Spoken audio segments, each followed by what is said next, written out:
열왕기하 6장 8절에서 17절 말씀입니다. 먼저 8절 9절 우리 교독하시겠습니다. 그때 아람 왕이 이스라엘과 더불어 싸우며 그의 신복들과 의논하여 이르기를 우리가 아무데 진을 치리라 하였더니 하나님의 사람이 이스라엘 왕에게 보내 이르되 왕은 삼가 아무 곳으로 지나가지 마소서 아람 사람이 그곳으로 나오나이다 하는지라. 어제는 우리가 도끼 날이 이렇게 물에 빠졌다가 그것을 이제 건져서 위기를 모면한 그 이야기를 나누었고, 오늘은 또 아주 이 엘리사 선지자가 그 당시에 얼마나 영적으로 그 일을 감당했는지를 보여주는 또 하나의 에피소드가 담겨 있습니다. 이 엘리사의 어떤 영역이라 그럴까요? 그런 모습은 역대 어느 선지자보다도 뛰어난 그런 영적인 해안이 열려 있었던 것 같아요. 그래서 이제 아람이라고 하는 나라가 이스라엘과 이렇게 북쪽에 위치해 있었잖아요. 근데 이제 그 나라의 군대 장관도 이렇게 문둥병에서 고쳐주고 이렇게 했지만 여전히 이제 국익이라고 하는 차원에서는 늘 이렇게 다툼이 있고 분쟁이 있었던 것 같아요. 그러나 문제는 이 엘리사 선지자가 마치 그 밀실회의에 들어가서 참석해가지고 모든 정보를 알고 있는 것처럼 그냥 방비를 해대는데 아람에서는 정말 감당할 수 없을 정도로 너무 정확하게 방비를 하게 되니까 이게 이제 그 아람 왕실에서는 비상이 걸렸던 거죠. 그러니까 이제 아마 이 북이스라엘의 이 왕을 암살할 계획, 이 왕만 죽으면은 뭐 또 그 나라를 이렇게 쳐들어와도 통치력이 없고 지도력이 없으니까 그 나라를 점령하는데 훨씬 수월하지 않겠어요? 그런데 여기 보면 하나님의 사람이 이스라엘 왕에게 보내 이르되 왕은 삼가 아무 곳으로 지나가지 마소서 아람 사람이 그곳으로 나오나이다. 이런 거 보면 이제 아람에서도 이게 정보전인데 아람 나라에서도 이스라엘 왕이 항상 어디로 이렇게 잘 다닌다 하는 정보를 캐내가지고 거기 딱 지키고 있다가 이제 이 이스라엘 왕을 암살할 계획 이런 걸 세워놔도 그쪽으로 늘 다녔는데 그 정해진 시간과 정해진 길로 다니던 이 이스라엘 왕이 슬쩍 피해가고 이러더라는 거죠. 이게 이제 오늘 이야기의 줄거리입니다. 한번 이걸 보면서 이스라엘 왕이 하나님의 사람이 자기에게 말하여 경계한 곳으로 사람을 보내 방비하기가 한두 번이 아닌지라. 왕을 암살하려고 해도 안 되고 또 이렇게 쳐들어가려고 그래도 안 되고 이게 뭐 보통 신통한 게 아니에요. 어쩌면 이렇게 일을 꾸며가지고 진행하려고 그러면 그게 마치 들여다보고 있는 것처럼 들통이 나고 또 정보가 새나가고 이렇게 됐던 거죠. 11절에 이제 아람 왕이 이렇게 얘기하는 거예요. 이러므로 아람 왕의 마음이 불안하여 그 신복들을 불러 이르되 우리 중에 누가 이스라엘 왕과 내통하는 것을 내게 말하지 아니하느냐. 여러분 이 회의에 누구도 들어가 있어요? 아람 왕 그리고 제2인자고 문둥병을 고침받은 나아만 장군도 들어가 있겠죠. 당시에 모든 군권을 다스리고 또 전쟁을 수행하는 나아만도 들어가 있었는데 왕이 생각할 때 막 불안한 마음, 의심스러운 마음도 막 들었지 않겠어요? 야, 이거 어떻게 계획을 세워놓으면 계획 세우는 대로 상대방이 그냥 방비를 하는데 우측으로 가려고 그러면 거기 살짝 막고 있어가지고 거기 또 들어갈 수가 없고, 또 좌측으로 돌진하려고 그러면 거기에 또 가서 이미 매복군이 있고, 이거 뭐 옴짝달싹할 수가 없고, 왕을 암살하려고 그래도 그쪽 길로 지나가지도 않고, 이렇게 돼서 이제 회의를 하면서 왕이 우리 중에 누가 적과 내통하는 자가 있느냐, 내부자가 있을 수 있죠. 벌써 그때부터도 이런 사람들이 있었는가 봐요. 그 월남전이 한창일 때 미군에서 회의를 하고 거기에 이제 뭐 한국군 관계자 또 월남군 관계자, 그래서 이렇게 다 회의를 해놓고 전쟁을 하려고 그러면 베트콩 월맹군이라고 그러죠. 월맹군에서 훤히 들여다보고 있는 거야. 결국은 그 첨단 장비와 첨단 무기와 그런 시스템을 갖춘 미국이 항복하고 나와버렸잖아요. 왜 그러냐면 거기 월맹군의 고위직들이 월남군의 고위직을 차지하고 있으니까 이 월남군의 고위직 사람들이 저쪽에 스파이로 들어가 있으니까, 내통하고 첩자가 되어 있으니까 그럼 뭐 어떻게 이겨내겠습니까? 그렇죠? 이런 것과 마찬가지다.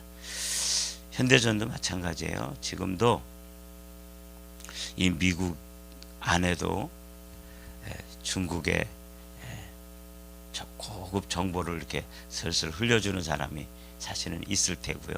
러시아에 또 이렇게 첩자로 있는 사람도 있고, 또 뭐 그쪽에 가 있는 사람 중에서 또 미국의 정보를 흘려주고 또 주고받고 하는 것, 그런 일이 지금도 있습니다. 그러니까 이게 이제 전쟁은 그냥 총 쏘고 대포 쏘고 가서 땅을 점령하고 이렇게 하는 걸로 생각하지만 실제로는 그거보다 더 중요한 게 정보전이잖아요. 정보를 얼마나 고급 정보를 먼저 가지느냐, 이게 이제 현대전의 관건이에요. 그래서 우리나라 같은 경우도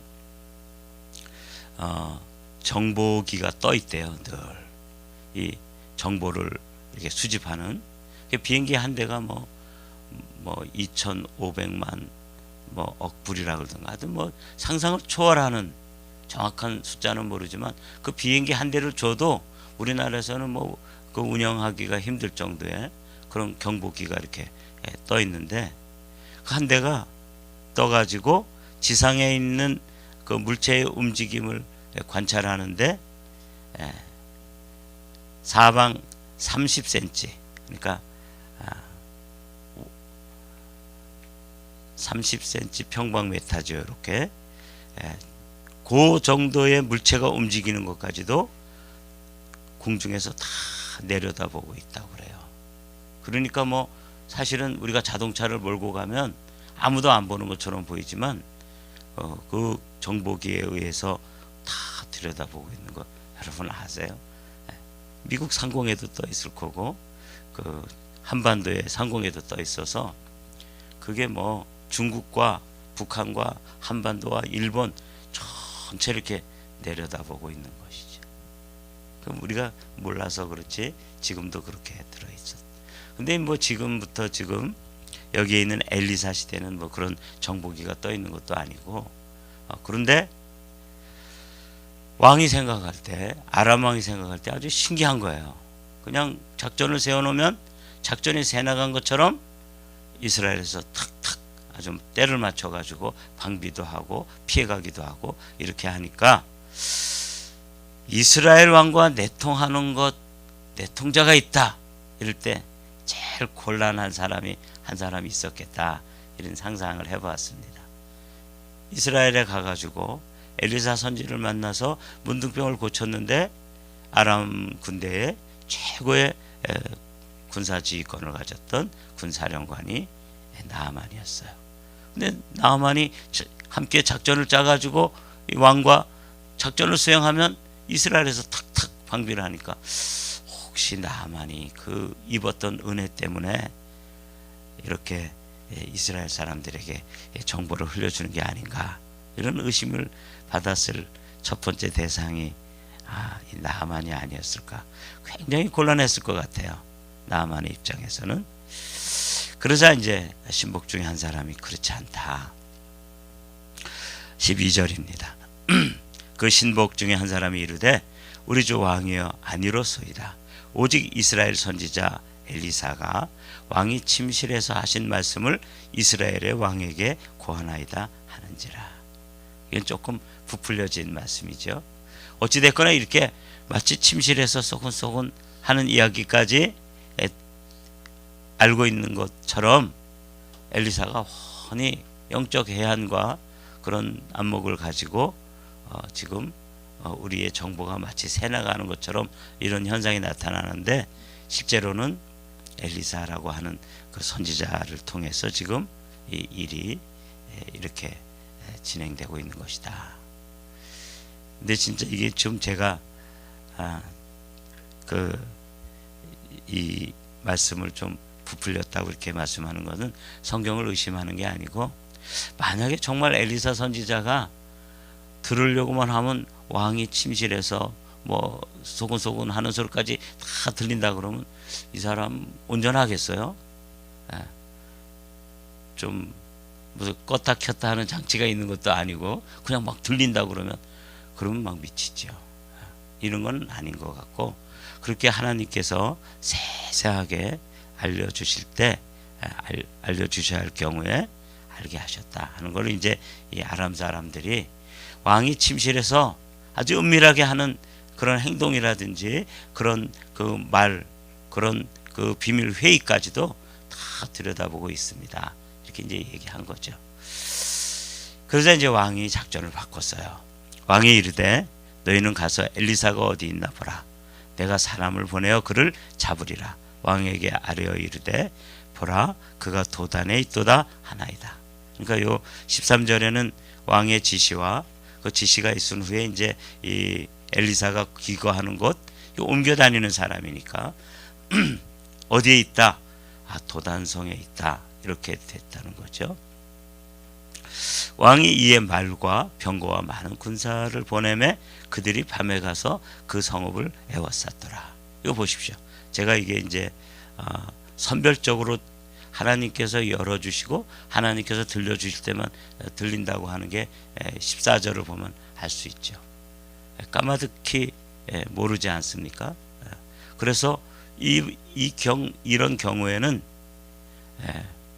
엘리사가 알면서도 모른 척을 했는지 아니면 진짜 몰랐는지, 하여튼 이 경우에는 방비가 안 되게 그 아람 군대들이 도단이라는 성을 에워싸는데 밤중에 침입을 했는데도 마치 아무도 모르는 것처럼 그날 저녁에는 집에서 있던 개도 안 짖었던 거예요. 그래서 그냥 싹 은밀하게 그 군인들이 침입을 해가지고 들어왔던 것이죠. 여기가 이제 아람이고 여기가 이제 이스라엘이잖아요. 근데 이제 요 사마리아 성 바로 위에가 이제 도단성인데, 이걸 조금 더 확대하면 이렇게 보이는 거예요. 여기가 사마리아 성이고 여기가 도단성인데 아람 군대가 저기에 있잖아요.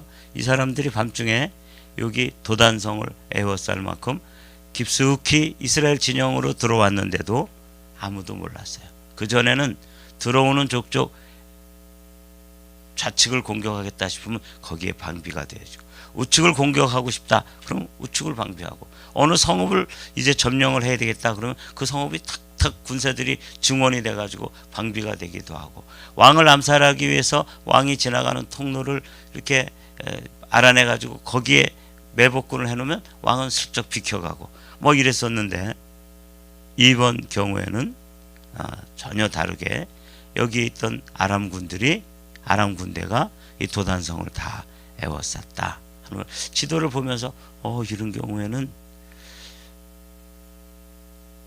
엘리사가 모른 척하고 일부러 유인해서 끌어들였을 수도 있어요. 왜냐하면 그 다음 이제 장면들을 보면 그랬을 가능성이 높죠. 반면에 또 한편으로 보면 이런 경우에는 까마득히 아무도 모르게 이스라엘 군사들이 있는 그 진영을 다 통과해서 도단성을 에워쌌다. 이렇게 되어 있는 걸 이제 보게 돼요. 아침 일찍이 이제 난리가 난 거죠. 하나님의 사람의 사환이 일찍이 일어나 나가보니 군사와 말과 병거가 성읍을 에워쌌는지라. 그의 사환이 엘리사에게 말하되 내 주여 우리가 어찌하리이까. 그 전까지는 잘 방비가 되고 요리조리 잘 피해 갔는데 이번에는 엘리사 선지자가 살고 있는 도단성이 완전 포위가 되어 있어서 이때 사환이 이제 젊은인데 이 게하시는 이제 문득병에 걸렸고 이름 없는 어떤 젊은 선지생도 중에 아마 이제 엘리사를 수종드는 그런 사람이 아닌가 그렇게 싶어요. 그래서 사환이 이제 그걸 보고 이제 탄식을 하는 거예요. 이제 우리 다 죽었습니다. 어떻게 하면 좋습니까? 자, 이제 오늘 우리가 이제 진짜 나눠야 될 말씀에 이제 도달한 거예요. 대답하되 두려워하지 말라. 우리와 함께한 자가 그들과 함께한 자보다 많으니라. 이 엘리사 선지자는 이 사환과는 전혀 다른 관점으로 이 상황을 바라보고 있었다는 것을 알 수가 있죠. 그리고 이제 기도하여 이르되 여호와여 원하건대 그의 눈을 열어서 보게 하옵소서. 여기 오늘 우리가 이제 붙잡고 기도해야 될 원 센텐스예요. 그의 눈을 열어서 보게 하옵소서. 그럼 이제 그를 누구로 바꿔야 돼요? 나로 바꿔야죠. 나의 눈을 열어서 보게 하옵소서.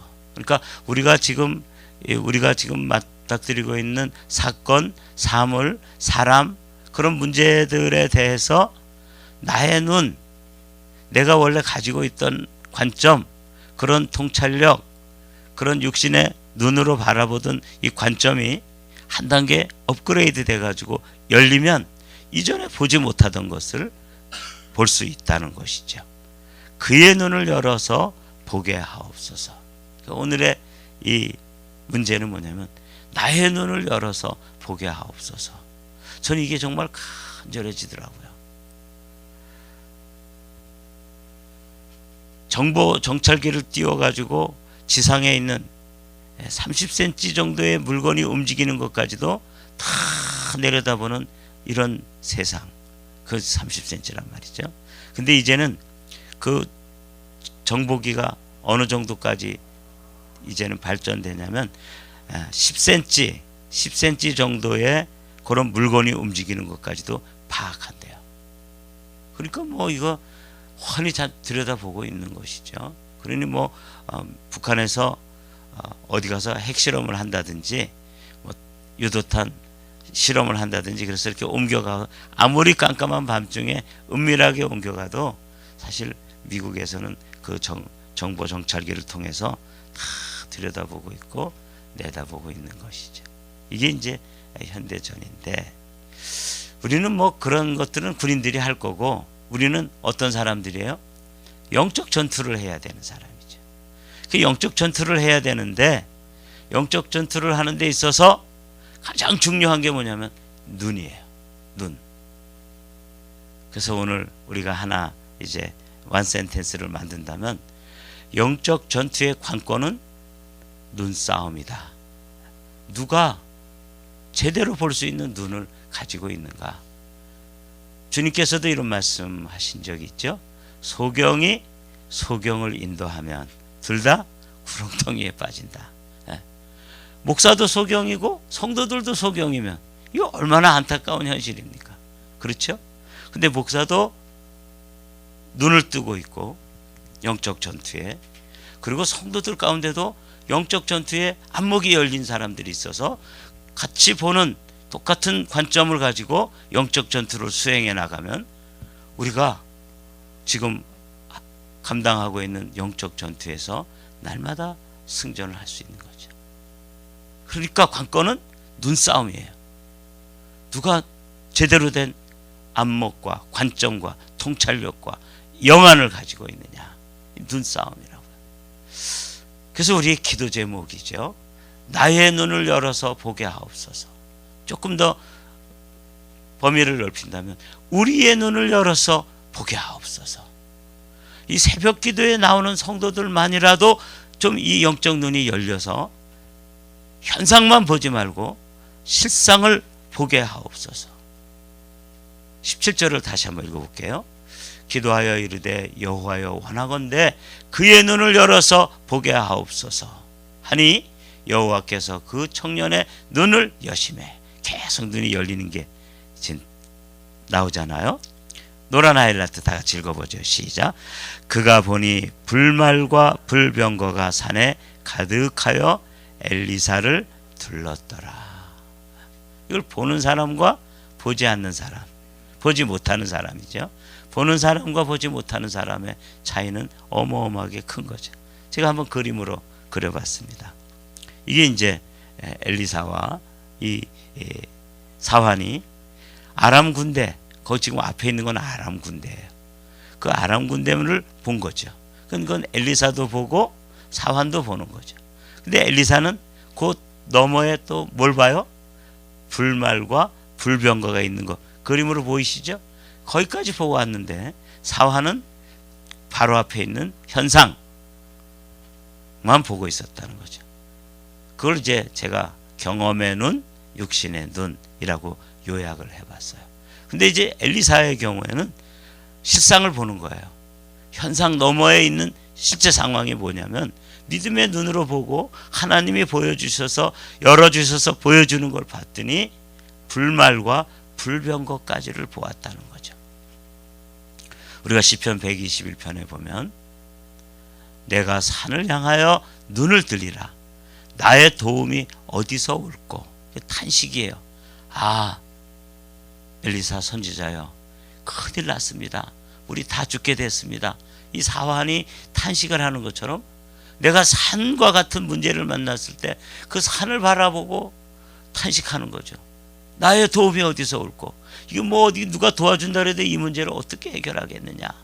이럴 때 그 1절과 2절 사이에 말씀드린 것처럼 하나님께서 눈을 탁 열어주시니까 나의 도움이 천지를 지으신 여호와께로서이다. 하나님의 눈으로 바라보니까 그 문제가 태산과 같았었는데 하나님의 눈으로 바라보면 이게 작은 점에 불과한 거죠. 제가 이제 이런 생각을 해봤어요. 좀 나중에 사환한테 가면 좀 미안하지만 두 동물의 눈을 제가 상상을 해봤어요. 이 사람들이 꼭 그렇다는 건 아니에요. 그러나 현상만 보는 거는 돼지의 눈으로 사물을 바라보는 것과 같다. 이 돼지는 이 목뼈의 이 구조가 이렇게 우러러 하늘을 바라볼 수 있는 구조가 아니래요. 그래서 이 돼지는 늘 뭐만 바라보냐면 땅만 바라보는 거예요. 그 바로 눈앞에 있는 그 먹이만 보는 거죠. 그래서 돼지를 끌고 가려고 그럴 때 방법이 두 가지가 있는데 돼지를 막 때리고 밀고 그래도 돼지가 안 밀려요. 안 끌려가 잘. 그리고 돼지를 이렇게 목을 잡아서 끌고 갈 수도 없어요. 그런데 콩을 한 주먹 이렇게 삶은 콩을 한 주먹 가지고 하나씩 흘리면서 가면은 그거 먹느라고 막 쫓아온대요. 그래서 이제 도살장으로 끌고 들어가는 거죠. 이게 돼지의 눈이에요. 땅만 바라보는 거죠. 경험의 눈, 육신의 눈만 가지고 바라보는 거예요. 반면에 독수리의 눈이 있어요. 독수리의 눈은 높은 하늘을 나르면서 저 밑에 뭐가 있는지를 다 바라보면서 뱀이 지나가는 것도 보고 양들이 있는 것도 보고 다 보면서 가서 물속에 물고기가 있는 것까지도 보잖아요. 그래서 물고기가 이렇게 큰 물고기가 헤엄을 치고 있으면 쫙 해가지고 그냥 날아가다가 채가지고 날아오르는 거죠. 독수리의 눈과 돼지의 눈. 일부러 좀 이렇게 극명하게 대조를 하기 위해서 돼지한테는 좀 미안하지만 이렇게 여러분들에게 설명을 해보는 거예요. 이게 이제 눈싸움이에요. 돼지의 눈만 가지고 신앙생활을 하는 사람이 있다면 얼마나 근시안적이고 단견을 가지고 이렇게 사건과 사람과 사물을 바라보겠어요. 그러니까 늘 걱정하고 이거 어떻게 하면 좋으냐, 큰일 났다, 죽게 됐다, 맨날 이렇게 사는 거죠. 사환처럼. 그러나 실상을 보는 눈, 독수리의 눈, 사실은 하나님의 눈, 하나님께서 열어주신 안목과 관점과 통찰력과 그런 영적 눈을 가진 사람들이 영적 전투의 현장에 나간다면 적군도 강력하지만 그 적군 너머에 또 지원군, 하나님으로부터 파송되어지는 천군과 천사들, 불말과 불병거가 있다는 사실이 보여지면 뭘 걱정하고 호들갑 떨고 죽겠다 그러고 뭐 안 된다 그러고 그럴 이유가 뭐가 있냐고. 그러니까 이제 신앙생활은 한마디로 말하면 눈싸움이에요. 그래서 오늘 우리는 이 엘리사 선지자가 가지고 있던 눈, 이게 이제 열려야 되는 것이죠. 제가 경험했던 하루 저녁에 그 동네 청년들이, 제가 처음 개척하려고 하는 그 동네의 청년들이 몰려와서 이렇게 저를 린치를 가하고 폭행을 하고 협박을 하고 공갈을 치고 막 이랬을 때 제가 막 그것만 너무 속상해가지고, 그런 사람 그거 당한 것 때문에 자존심도 상하고 막 어찌할 바를 모르고 징징거리고 울고 있었어요. 그들이 떠난 다음에 새벽 한 2-3시쯤 됐겠죠. 그때 주님께서 주신 말씀이 이사야 41장 10절 말씀이에요. 근데 오늘은 8절부터 읽고 마치도록 하겠습니다. 그러나 나의 종 너 이스라엘아. 여기 이제 제 이름만 바꿔놓으면은 하나님이, 주님이 제게 주시는 말씀이고, 여기 이름만 바꿔놓으면 여러분들이 되는 거예요. 그러나 나의 종 너 땡땡아, 내가 택한 땡땡아, 나의 벗 아브라함의 자손아. 너무 친근한 음성으로 지금 불러주시는 거예요. 지금 그거 안 들으니까 괜히 그냥 청년들 왔다 간 것만 생각하고 막 분해가지고 막 울고, 이게 뭐 제가 믿음으로 왔는데 이게 목회하라는 겁니까 말라는 겁니까, 이렇게 뭐 헛소리하고 있으니까 저를 이제 부르시는 거죠.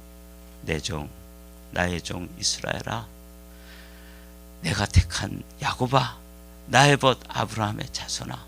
온갖 부드러운 음성으로 다가오시는 하나님의 그 따뜻한 마음이 느껴지시나요? 내가 땅 끝에서부터 너를 붙들며 땅 모퉁이에서부터 너를 부르고 내게 이르기를 너는 나의 종이라.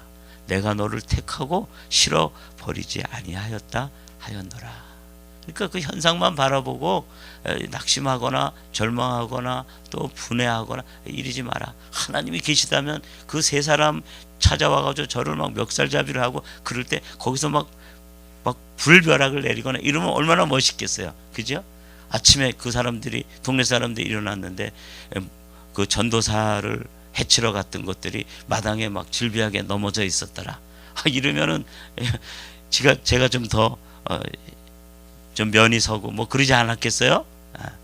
제가 그런 정도의 기대를 가지고 하나님을 바라보는데 하나님은 꿈쩍도 안 하시고 뭐 마치 안 계신 듯이 아무 일도 안 하시니까 제가 막 상황도 분하고 하나님께도 실망하고 막 이럴 때 주님이 주시는 말씀이에요. 10절 말씀 다 같이 읽어보죠. 시작. 두려워하지 말라. 내가 너와 함께 함이라. 놀라지 말라. 나는 네 하나님이 됨이라. 내가 너를 굳세게 하리라. 참으로 너를 도와주리라. 참으로 나의 의로운 오른손으로 너를 붙들리라.